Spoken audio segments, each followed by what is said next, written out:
KPBS On Demand is supported by UC San Diego's Art Power, presenting cellist Joshua Roman, performing from his album Immunity, alongside music by J.S. Bach and more, Sunday, June 22nd at UC San Diego's Epstein Family Amphitheater. Reserve your tickets at artpower.ucsd.edu. Economic forces are prompting cuts in newsrooms across the country. The journalism outlets that show that they are part of the community, rather than reporting on the community, are the ones that are going to survive and thrive. I'm Matt Hoffman, and this is KPBS Roundtable.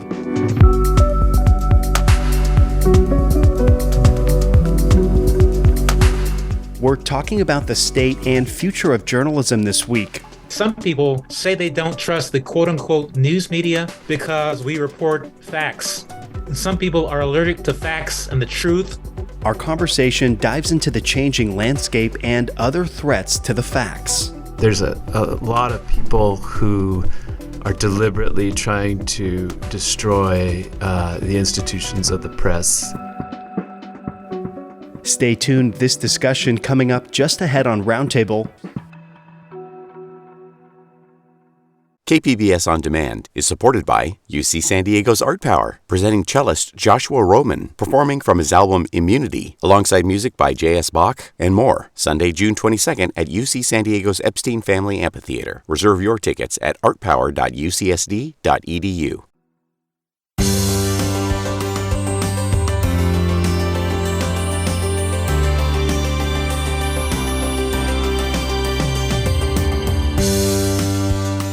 The state and future of local journalism today with some of San Diego's news leaders.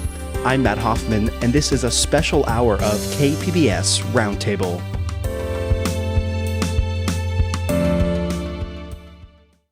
It's been a trying month for American journalism. Gannett, the largest newspaper chain in the country, recently laid off hundreds of staff, and so did CNN. The Washington Post publisher says that the paper will cut more jobs next year, and that news comes just weeks after eliminating its Sunday magazine and even more layoffs.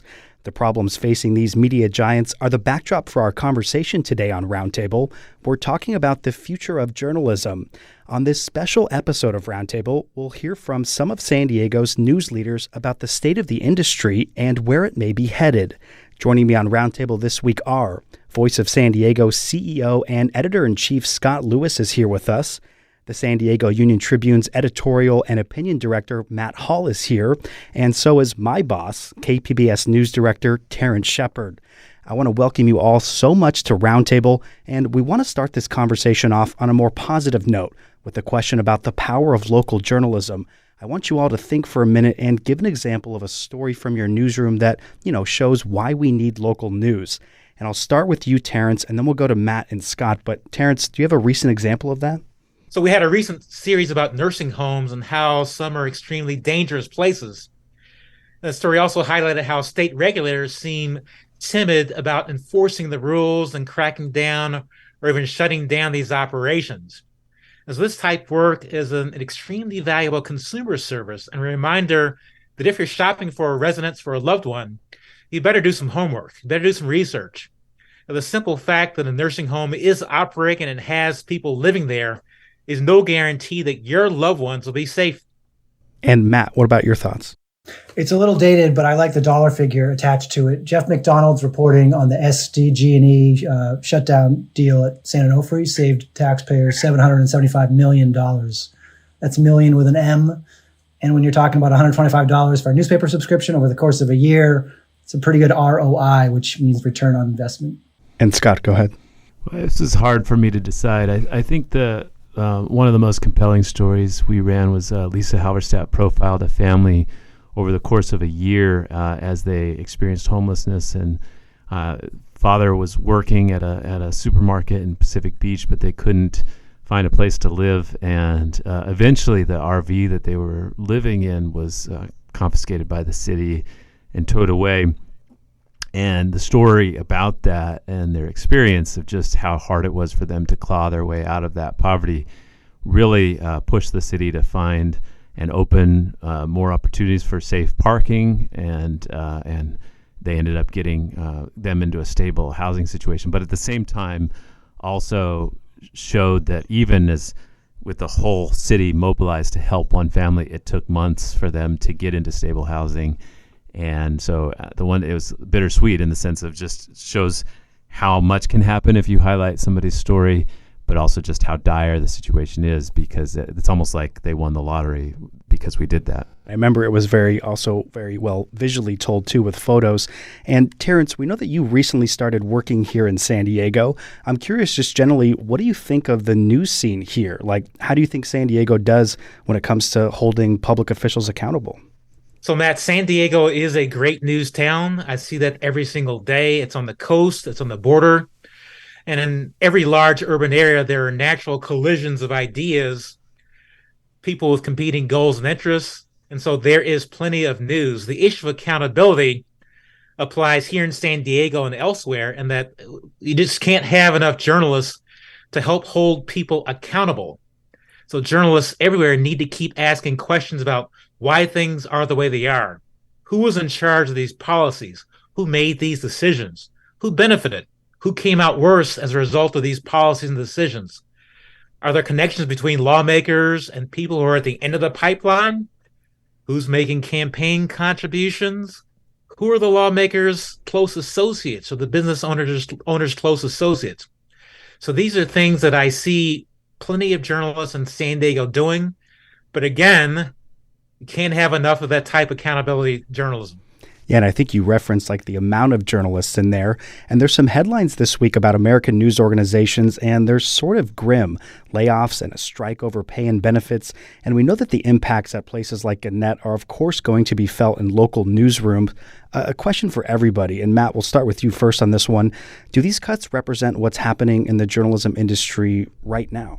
Yeah, I mean, I think each outlet is unique, and we're starting to see that. Obviously, when you're talking about, Gannett and some of these big companies that own multiple newspapers, there'll be a ripple effect, more of a wave effect.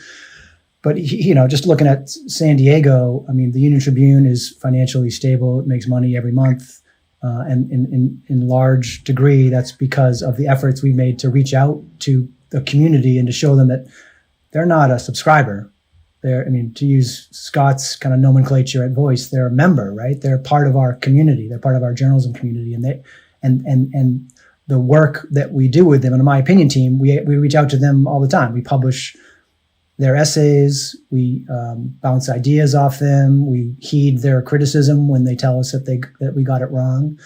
And I think that's where you're going to start seeing fault lines between journalism outlets that are having success and journalism outlets that are having to resort to layoffs and all the rest of those horrible things that you kind of detailed. I think the journalism outlets that show that they're part of the community rather than reporting on the community are the ones that are going to survive and thrive.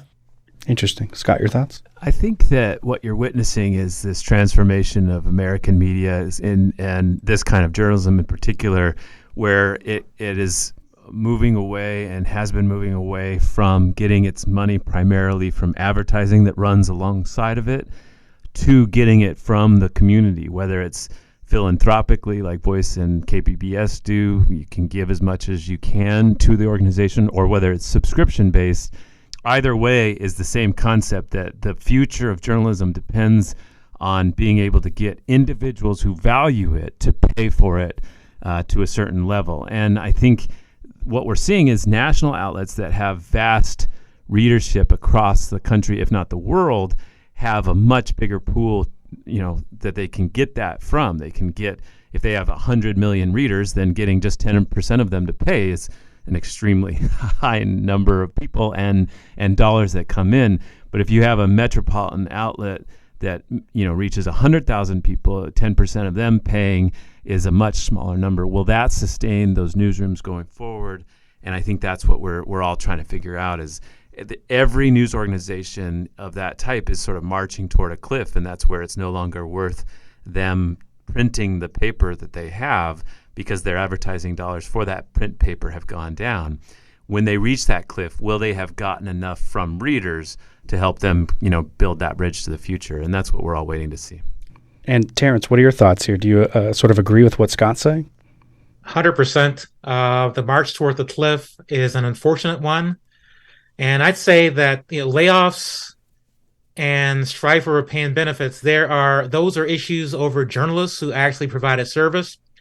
But the people who suffer the most are the communities, because those are people who are going to have fewer journalists reporting on things that need to be reported on, holding officials accountable, providing views of what life is like. Some people turn to journalists to see a reflection of their own lives. And the fewer journalists you have, the fewer opportunities there will be to see that reflection. And that will lead to the downward spiral that we're seeing in society, the increase in alienation, the siloing of ideas and thoughts. And so that's the real cost. It's to the communities. And Matt, we know that you're unique on this panel since you're the only one working in a for-profit news organization. And I think you said a little bit earlier, you guys are making money month over month, but we know that there's a downturn in the economy and we've seen that impacting journalism jobs. But have you seen any of those impacts happening locally? Yeah, I mean, we've been very fortunate. My team has grown since I took it over 7 years ago, I guess, at a time when the industry has been in great tumult. I think what you're starting to see, though, is some longtime faces of San Diego journalism, at our paper, Carla Peterson and Jay Posner, a longtime arts columnist and a sports editor, leave after decades of service. And at NBC, I think you're starting to see a couple prominent departures in a week or so.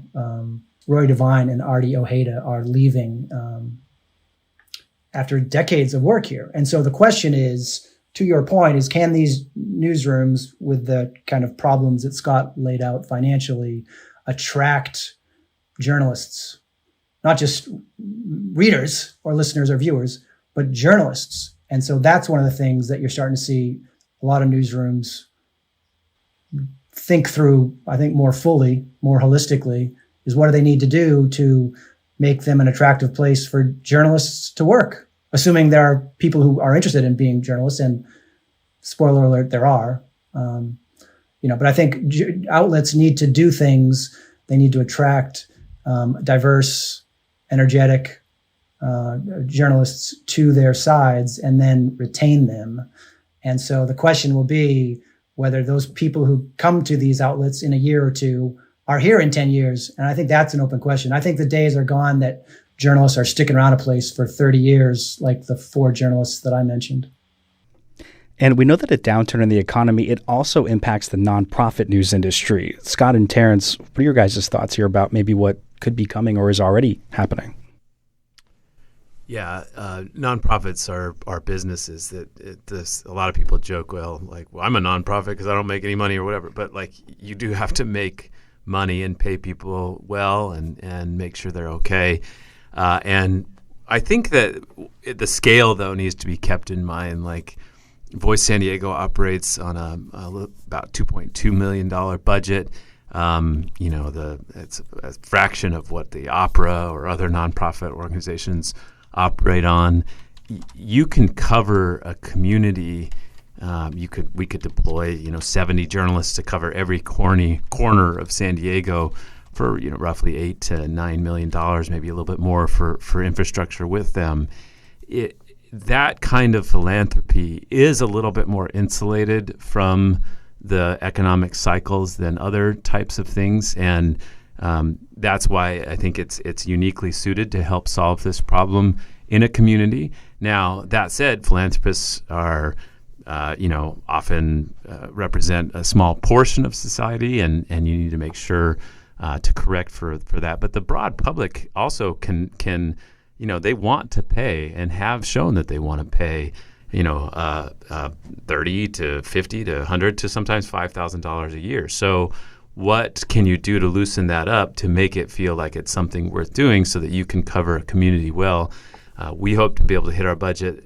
I'm crossing my fingers, checking the mail every week, every day this week as the end of the year approaches. But if things go well, we should be able to add an investigative reporter for the South Bay. Now, that's just one step, but it's a step we've been aiming for several years. And so there is a path to making a difference, and it doesn't cost that much, and it is a little bit more insulated from the economic cycle than advertising is. And Terrence, what are your thoughts here? How do you sort of balance all this right now? So our model is based on donations. We're a nonprofit. The key to our success is to have as many donors as possible. During our pledge drives, we will say give as much or as little as possible because that sort of balances out the risk portfolio. It's better to have thousands, tens of thousands of small donors and say one big donor who may want to take their chips and go home someday. But in terms of covering the community, I've never met an editor who doesn't say, I don't need any more reporters. Of course, we could all use more reporters, but the main issue is to pick and choose what exactly you will be covering. What type news organization are you? What are you going to offer your audience? What's that thing that they're going to come to KPBS for? And so the smart news organizations will figure out, if this is a marketing question, how to best cover what you cover. What are the KPBS only stories? We want to do more of those because we can't cover every single corner of San Diego County. It's impossible for anyone to do that, but each news organization needs to figure out what they do well, what is their lane, and stick to it and keep doing that to the best of their abilities.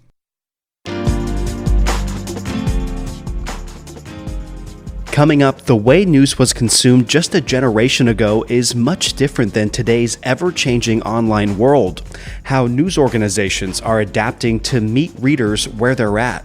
You're listening to a KPBS Roundtable special.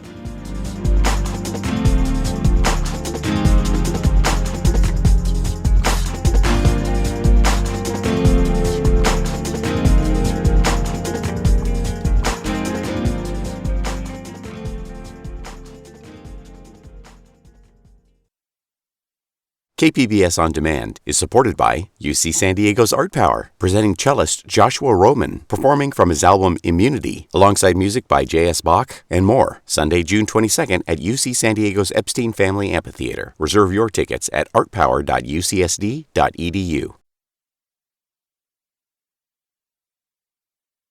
You're listening to a KPBS Roundtable special on the future of journalism. I'm Matt Hoffman, and joining me at the Roundtable this week are Voice of San Diego's CEO and Editor-in-Chief Scott Lewis, the San Diego Union Tribune's Editorial and Opinion Director Matt Hall, and KPBS's News Director Terrence Shepard. And I'm sure when you all entered news, the way you guys consumed it is different than what's happening now. We know that that's constantly changing. I'm curious what some examples of adjustments that your organizations have made, to sort of meet people where they're at and where they want to consume news. And Terrence, we can start with you here. Well, I can point to our recent election coverage. Our voter hub, the KPBS Voter Hub, made a concerted effort, I think for the first time, to offer Spanish language translations on all the races, or of all the important races. And we recently had a presentation from our digital editor, and it says those efforts paid off. And so some people prefer consuming news and getting that important information in Spanish. And so based on the data, we expect to be doing more of that in the future. And Matt, what about you? Have you created like a TikTok account or anything? We're on post. Join us. It's the future. We have done a couple big things. We have a Community Voices project, which is dozens of people in the community, a wide range, carved every way you could carve a community representation to ensure better representation. And they write essays at any length, at any time, on almost any subject, which is our way to kind of get around the problem that we have with our newspaper constraint, which is largely, we dictated the discussion for years. We told them how long their essays could be and generally picked the subjects. And that's the wrong way to have a conversation that's going to amount to anything. So that's one thing that we did that's pretty substantial. We also have a community advisory board. This is not unique to the Union Tribune. Some other outlets are doing it.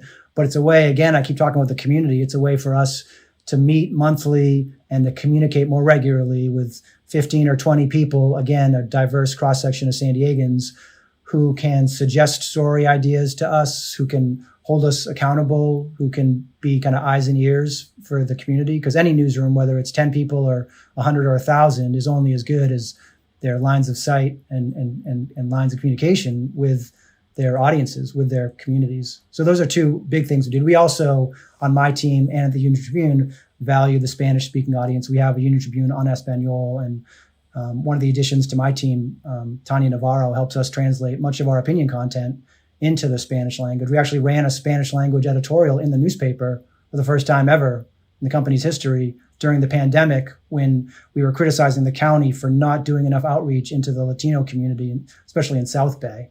And we thought we could do an editorial in English that English speakers will read and share. Why don't we also translate into Spanish and run that on the same day? So we ran editorials side by side, one in English, one in Spanish. And the reception, I don't know if this is how you got it too, Terrence, was largely positive, but there were some idiots who were like, what about English being the American language, don't you know? And that was some criticism that I was happy to dismiss and to explain to people the impact that we had with that one editorial. And Scott, we know that Terrence and Matt, they sort of come from more traditional media backgrounds, but obviously overlap with changing. You guys were inherently digital, so have you guys sort of kept up with where your audience is or how they're changing? We try to do, we've always tried to incorporate technology and the different tools that are out there rather than try to reinvent anything or create anything ourselves. I think we've had a lot of success with our podcasts. Our live podcast events are a lot of fun.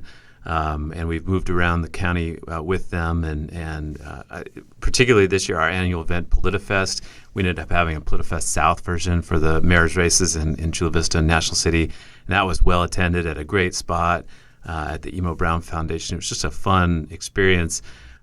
We've focused a lot on just making sure we're really good at the things that we do. So I've dabbled in TikTok and had a lot of fun with that, but we'll wait till we can really be good at it to do something special. I think that there's a lot of emphasis though now in trying to, rather than writing about people and expecting them to want to read about themselves, we try to do things that are interesting to a broader group of people across the city and the region. And that's had a lot of success. I think we're trying to hire and empower people who are really interesting to the people that they are serving. And I think, ultimately we are all prominent and try to be prominent entertainers and educators. And we need to be entertaining and educational. We need to have people who people want to listen to and follow. And that's the key. And I think that's a perfect segue into this next question, because I want to talk a little bit more about representation in journalism and news coverage, making sure audiences are seeing themselves in their communities and covered in a really authentic way. I think you were just kind of touching on that. Newsrooms have long been criticized for a lack of diversity among staff, and particularly leadership and how that impacts daily coverage. And I just have to point out that 3 of us in this conversation are white men. I'm curious if you guys are prioritizing diversity and inclusion in your coverage and sort of how that works out. And anybody who wants to start can jump in here. Kind of like I said, I think it's really important to find people who are interesting and who challenge the way that you think. And this year, I guess it's been more than a year. We hired our managing editor Andrea Lopez Villafana, who's been a lot of fun for us to incorporate and to listen to, and just been very entertaining herself for a segment of the community that we haven't always had the best relationship with, as far as doing things, like I said, that is interesting to them, not just about them. And I think that's an important distinction that we've been trying to make. But also, I think it's just a matter of getting out and doing.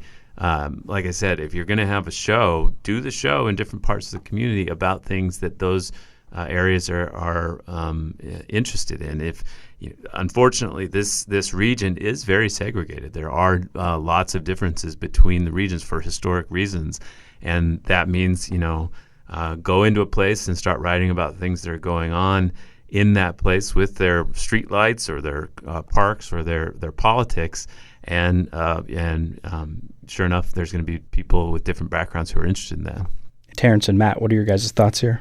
I would say that, at least I've experienced since I started with KPBS, that people do bring their authentic selves to news meetings, and that includes their pitches. Before I arrived, KPBS did a source tracking project in which we looked at who we're talking to, who we're including in stories in terms of gender, race, ethnicity, etc. We're going to expand on that next year. And so this is kind of baked to the DNA of KPBS, from what I can tell, that we are interested in making sure and holding ourselves accountable, making sure we don't succumb to our own personal biases. And that's done by keeping track and keeping data on who we're actually talking to, who we're using in stories as sources, who we are and aren't using as in stories. And so that's a way to hold ourselves accountable. Yeah, and I'd add to that. It's super important in journalism. For me personally, the Union Tribune editorial board that I took over in 2016 was 4 white guys and a Latina, and it's now half women and 3 journalists of color, and so that's been a conscious effort on my part, and I'm happy to report that the Union Tribune values that as well. We share our staff demographic data both at a staff level and at a management level on our website. So anyone can go on our site and see, what our staff looks like, how it reflects the community. If it reflects the community, it does. We need to do a lot more work to improve, and that will be a perpetual effort. But it's good to be conscious of that. And it's not just the staff you have, it's, as Terrence and Scott both said, it's the voices that you share and the communities that you reflect. And we've been very intentional about that. Our opinion pages used to be a pro and a con and a third unrelated essay. And now on many days, they're a whole page turned over to a community on a certain issue. And we've been recognized for that. Received a Courage in Journalism Award from the Arab American Discrimination Committee. I was very honored to get the Spirit of Stonewall Award from Pride this past summer. And so, not that you do this for the awards, but that I think is a show of faith at an institution that has historically favored other institutions at the expense of individuals. That the Union Tribune is recognizes that failing, and B, is trying to turn a corner on it. And so I think if the more you do that, the more you just have those discussions, the more valuable that journalism becomes. And let's sort of address kind of an elephant in the room. We know that mistrust of, quote, the media continues to be high. Terrence, starting with you, how do you as a news leader think about the trust of the audience when you run KPBS? First of all, I have to point out that when people say they don't trust the quote unquote media, oftentimes they're talking about cable TV. And they're not talking about cable TV news. They're talking about cable TV commentary. And so developing trust, encouraging trust, generating trust among audiences is something you do when you come across as authentic. You are part of the community. You're not just reporting on the community. You need to be transparent. You need to, as I said earlier, you need to stick to your mission. For us, that means sticking to the facts, being accurate, providing context, and doing so with fantastic storytelling, so that people will keep listening, keep reading, and keep watching. So those are the things that develop trust. Another reason is if you make a mistake, you admit the mistake. And for me, I came from print. You make a mistake, you print a correction on page 2A. In broadcast, it feels a lot more painful because that correction is taking up valuable airtime. And so I feel that more now, acutely, when we make a mistake. But every single mistake we make, we must do a correction. And so that, I think, is a way to build trust among audiences. But I have to say that some people say they don't trust the quote-unquote news media because we report facts. And some people are allergic to facts and the truth. And the fact that we report news is repugnant to them. We live in a rapidly changing society. Many things are new to many people. There's a drive to turn back the clock into the good old days. And unfortunately, or just a matter of fact, that time moves forward. And many people don't trust the media because we say things they don't want to hear. We report on new things, new ideas, new innovations. And so that's just an automatic trigger that shuts them down. And as opposed to listening to what we say, reading what we write, they say, "Oh, I don't trust them because they're not telling me what I want to hear. They're not confirming my own worldview." So that's an issue about trust, is that people say they don't trust us, but the reality might be that they just don't want to know the truth. They don't want to consume news. They don't want the facts. They don't want accuracy and context that we provide. Yeah, and it seems like that there's more and more options for people where they can go, that something will reinforce what they may already believe in. But a question for Matt and Scott, does this come up in your minds a lot when you're at work, this idea of trust with the audience? It's crucial. I mean, it goes to the heart of what we do and whether we'll be able to do it for years or decades into the future. If people don't trust you, they're not going to turn to you. And I guess I disagree a little bit with Terrence because I've been here for a while longer, and so people criticize me personally. They think that I've made the wrong decision or surfaced the wrong voice or not included a pertinent voice, and oftentimes I'll listen to them. Sometimes they're right, and I'll let them know that. There are those folks that Terrence is talking about who are going to look to pick a fight no matter what because of their politics or because it's in their nature or because this ain't your grandfather's Union Tribune and they're upset about it. And you know what? They're right. It's not our grandfather's Union Tribune, and I'm proud of that. But I do think if people don't trust you, they're not going to turn to you. So that is something that we all got to grapple with, and that's in many ways it's job one. Yeah, I think we can't ignore kind of what Terrence was saying, that there's a lot of people who are deliberately trying to destroy the institutions of the press. I think that there's a lot of anger and just sort of elite kind of disdain for the idea that journalists can hold powerful people accountable. Who are you to ask me questions? Who are you to hold me accountable? Who are you to challenge me? And I think you're seeing that all the way from Elon Musk to Donald Trump to others who are just they're just insulted by the idea that somebody, who hasn't made as much in the world as they perceive, somebody like me to have done. And I think that that's there, and we have to deal with that. And the only way to deal with that is to just prove every single day that you're doing something interesting and that you can be relied on to correct it, like Terrence said, if it's wrong, and to and also just to be upfront about where you get your money, where you get who supports you, how you operate, what your values are. I think that media companies have not been transparent about the things that they are biased about.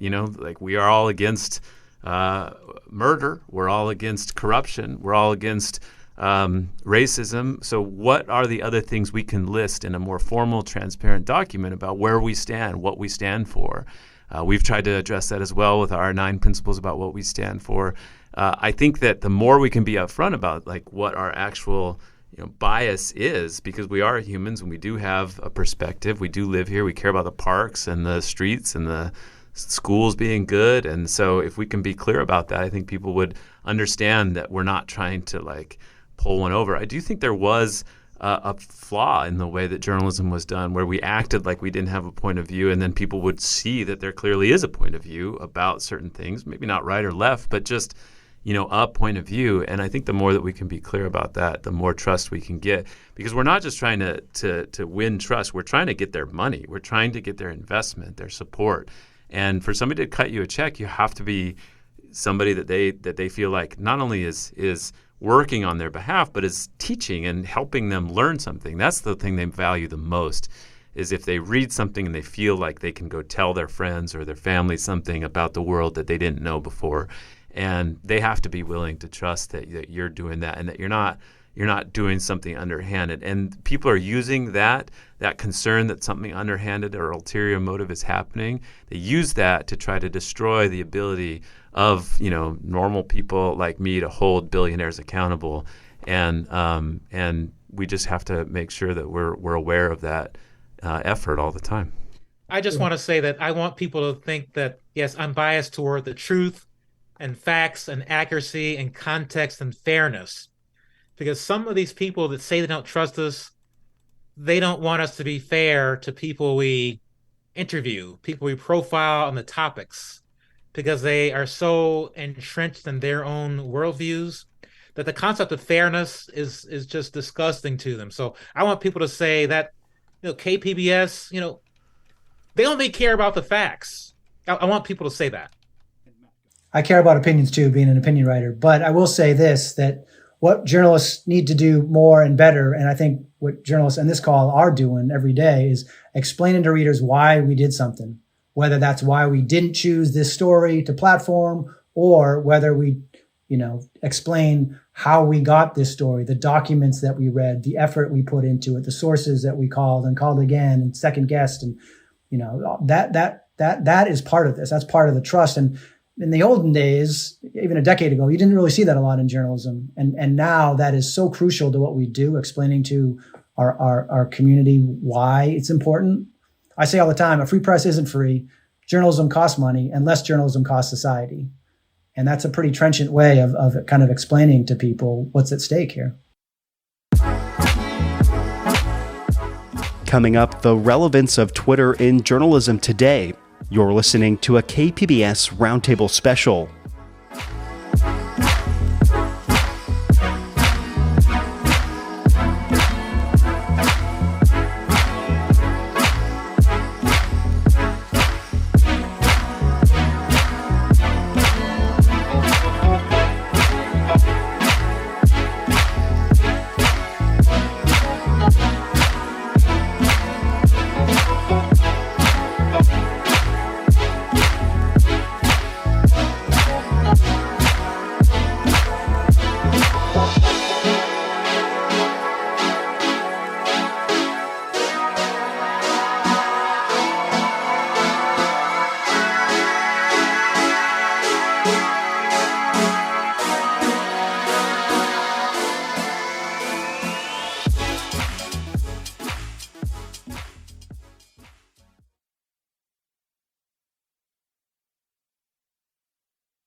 You're listening to a KPBS Roundtable special on the future of journalism. I'm Matt Hoffman, and joining me at the Roundtable this week are Voice of San Diego CEO and Editor-in-Chief Scott Lewis, the San Diego Union Tribune's Editorial and Opinion Director Matt Hall, and KPBS's News Director Terrence Shepard. I was wondering when somebody was going to bring up Elon Musk, and you just talked about, journalism is not free. We've heard a lot about this talk of citizen journalism and the role that could play, but it's sort of hard to talk about journalism without talking about what's happening at Twitter. And this week we've had journalists being blocked on the platform, and then Elon Musk announcing that he's going to step down as CEO. I'm curious what you all think the impact that the changes under Twitter at Musk are having on local journalism. I mean, if anything at all. I know we went from blue check marks to gold check marks, but is there anything else you guys see impact-wise there? I think that for the last 15 years, about 15 years ago, people started talking about citizen journalism as being something that would upend our role. And I think what the confusing thing is that every citizen can perform an act of journalism.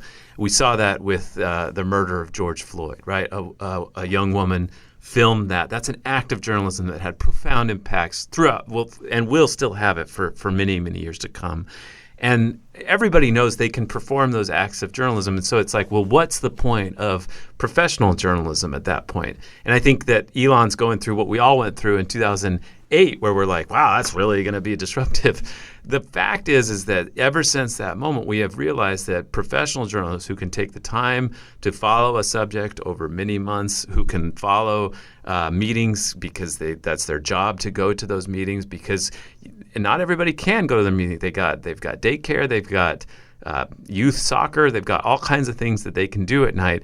They deserve to have professionals working on their behalf to follow those things for them.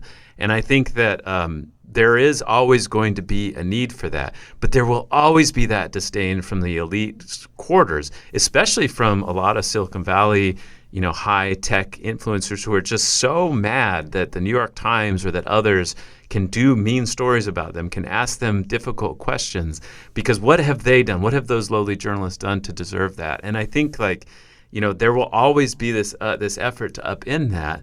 But we can just continue to prove our value by saying, like, we will go to that meeting for you. We will look into this issue for you. We will hold the city accountable for this horrific scene of homelessness in our community, for the lack of equity in our schools, for the infrastructure that's falling apart. We will continue to do that. You keep giving us money, and if you feel like that's not working out, you can stop giving us money, and we'll keep working to get better. But that's the play we're going to keep running on the side until they literally come at us and say we're not allowed to do that. But that's a bigger discussion about democracy. I would say that the issue of citizen journalists and anyone going on Twitter doing quote unquote journalism is a fiction. We news organizations need to do a better job of telling people what we do. We traffic in facts. We provide context. We are fair about what we report. We value accuracy.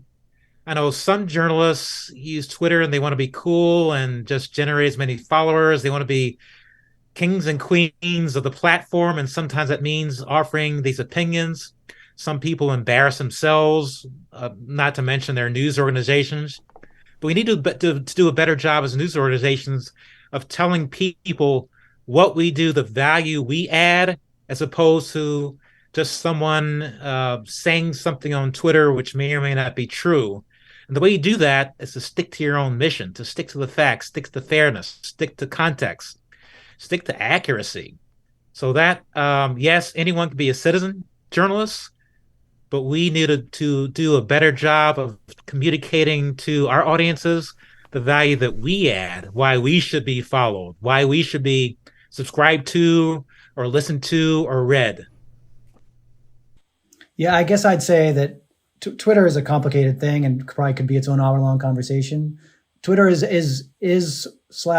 probably still is, as important to journalism as the printing press was. It revolutionized journalism in ways that I think people don't fully give it credit for, and people give it a lot of credit for.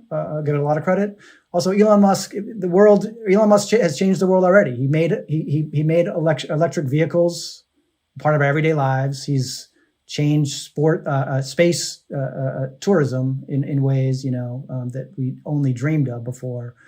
And he's trying to make money on Twitter. So he wants people to pay $8. I've used Twitter far less in the last month than I have in any month since the very first month I ever used it. I don't use it anymore, which is sad, but it's all about Elon Musk. And I can get that news at any time, anywhere I want. And so I didn't need to turn to a platform to do that. So for me personally, I'm using the platform less, which is not to say there aren't cool people doing cool stuff there. There still are, but there are also others saying and doing things that, none of us should be paying attention to. I don't know what the future is for that platform. You said you've quit Twitter. What platforms are you using now? I mean, I use Post now as a news platform and as a way to start communications with online people. Like, I don't know if that's the replacement, quote unquote. I don't know if there ever will be a quote unquote replacement, but I've started talking to video gamers in Sweden and artists in Nova Scotia. And the stuff that I loved about Twitter when I jumped on it in 2008 is what I'm finding in Post now. And there's also a fair amount of anti-Elon Musk or pro-Elon Musk chatter. But I'm finding that I want to tune that out, and I'm able to tune it out and explore other things. I had a conversation with someone during the World Cup about how amazing the anthems of each nation were, and whether those anthems are the same anthems that started at the birth of the country or if they've ever changed. And this woman does a classical music podcast. She's like, I'm going to do a podcast on that. I'll stay tuned. I'm going to do some research. I'll let you know. That's what I liked about Twitter at the beginning, at the midpoint, and in its late stages. I mean, Elon Musk is Elon Musk. He's going to do what he wants to do. I don't think he's going to step down anytime soon. Even he has said he'll step down when he can find someone foolish enough to take the job. But I do think that platform leveled journalism. There is anyone with a phone now can commit journalism. They don't have the training that those of us on this call and other journalists have. They don't have the networks and the ethics. And so that's one of the fault lines too that we're trying to figure out is what even is journalism these days? And quickly, like 30-second answers each as we wrap up here, is there anything that you think San Diego news organizations could be doing better, or like anything we could be covering more? My big passion is schools and young people, but also things that serve them need to be held accountable more. The lack of sort of hard-hitting accountability and just plain like how is this still allowed coverage of local education is keeps me up at night about the people who are falling through the cracks and the sort of inequities and just failure that we just accept and live with every day. And then, sort of the horrific situation of homelessness in San Diego needs to be addressed at a different gear. It's just not right now, and I'm going to do my part to try to figure that out too. And Terrence, Matt, your final quick thoughts here. I'd say continue highlighting issues with homelessness and affordable housing. And there's this thing about alienation from each other, which creates other problems. Why are things the way they are? We need to do more of that. But also, I think we need to remind people why they are here in San Diego. It's very expensive. It's a great place with a lot of positive and the potential to be even greater. So just more accountability and more asking questions, why? And Matt, you have the final word. I think at a macro level, what we've all talked about over the course of this conversation, it's holding the powerful accountable and giving voice to the voiceless. On a micro level, what I'm going to be focused on this coming year is jail deaths, which should be a far bigger story in San Diego, and it's gotten a lot of attention, and it should be a national story. I mean, Rikers has way more people and fewer deaths, and it's just stunning to me, the level of acceptance that the powers that be have at the county jail system to let people die in government care. And we're going to have to end the discussion there for this week's edition of KPBS Roundtable. And I want to thank all of our guests so much, Scott Lewis, Matt Hall, and Terrence Shepard.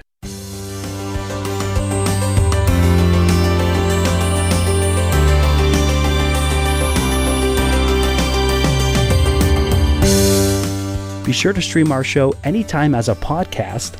Roundtable is produced by Andrew Bracken, and our senior producer is Megan Burke. Our executive technical director is Lisa Morissette, and I'm your host, Matt Hoffman. Thanks so much for being here with us, and have a great weekend.